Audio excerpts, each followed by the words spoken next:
So, it's late game and your support gets killed in the middle of the enemy jungle. After everyone starts flaming, the reply comes. I was warding. This situation happens millions of times every day in League of Legends. I was warding is not an excuse to turn off your brain and face check areas you have no vision of. So in this video, we're going to talk about how to ward without getting killed in the process. First, let's start with the basics. Line of sight. Vision in League is literally a line of sight. Imagine your champion has a ton of eyes all around his head. Or don't, it's a bit creepy. But anyway, you can only see what your champion can see from his position. A great example happened on the video last week. Even though Thresh is right there, Fiddlesticks can't see him because he's too close to the wall. He doesn't have a direct line of sight of Thresh. The game doesn't make a good job at making it obvious because it should be rendering this area in fog of war. But instead, it's rendering the area with light as if you had vision, but you really don't. Here you have another example. This area is dark, so it's clear that you have no vision. But now it became bright, so in theory you should have vision of it, but if you move a bit, you'll see that's not the case.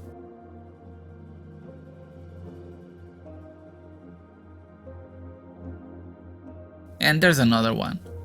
You have to keep this in mind when warding, and try to use these blind spots to ward places where the enemy team might be waiting for you without them seeing you. Basics number 2. When you ward, your mouse will show 3 colors. Green means it will be placed inside the brush, blue means normal terrain, and red means you can't place the ward there.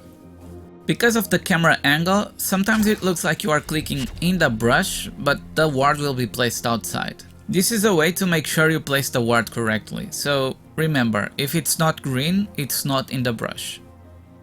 Okay, now we can start this video. Let's start with the left side. One common thing in low elo is that everyone is AFK at the start, and now that the minions are spawning, you're going to do red and bam, you're dead. If you're starting the game late, ward over the wall, just to make sure they are not waiting for you.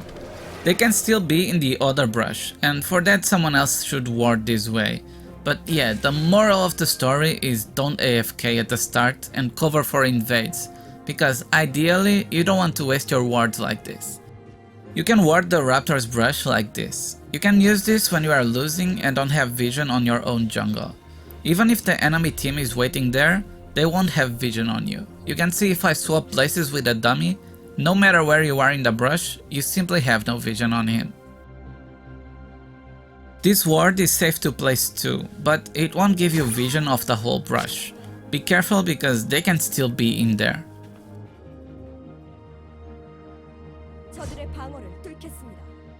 Moving on to the bot tri-brush, you can ward it like this. And again, if we swap places, you have no vision, no matter where you are in the brush.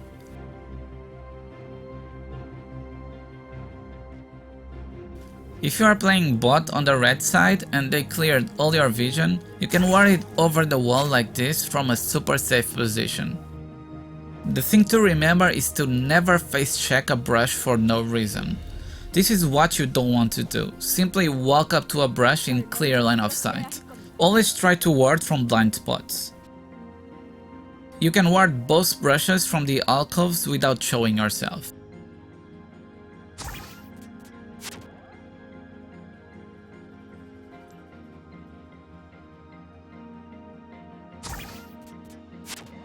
Same thing in top lane.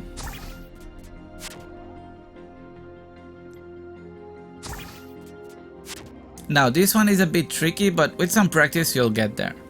You have to click outside of the placement range on top of the wall. And you know it's the wall because the cursor turns red.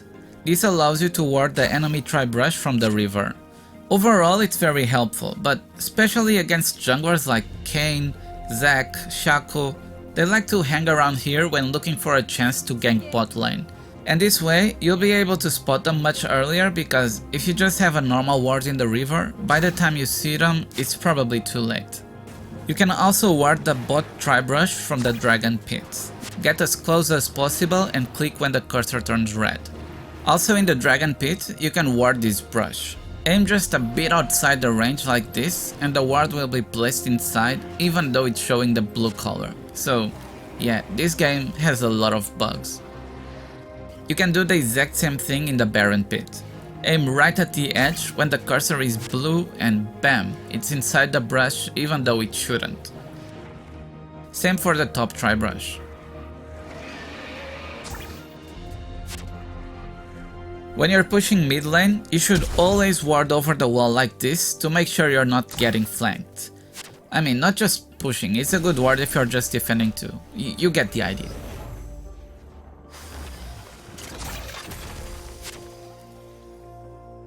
Top lane works exactly as bot. The same tricks can be used.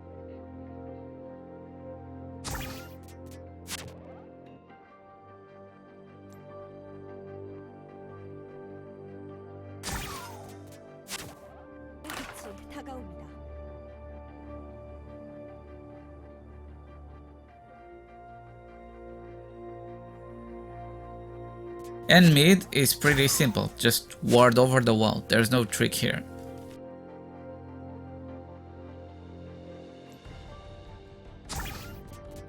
All the other brushes can simply be warded over the wall or using the same tricks we already talked about because the map is symmetric, so there's no point in covering them. One last thing to mention is that these trick wards only work if the enemy doesn't have vision of you. For example, you can be in the blind spot of this brush, but if they have a ward here, then it doesn't matter.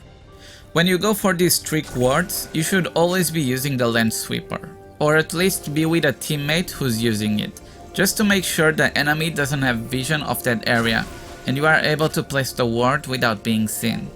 The conclusion is to never go in a straight line towards an area you have no vision of. Always try to ward from the safest distance possible and use the walls to block their vision, and that's it. Thank you for watching and good luck on the fields of justice.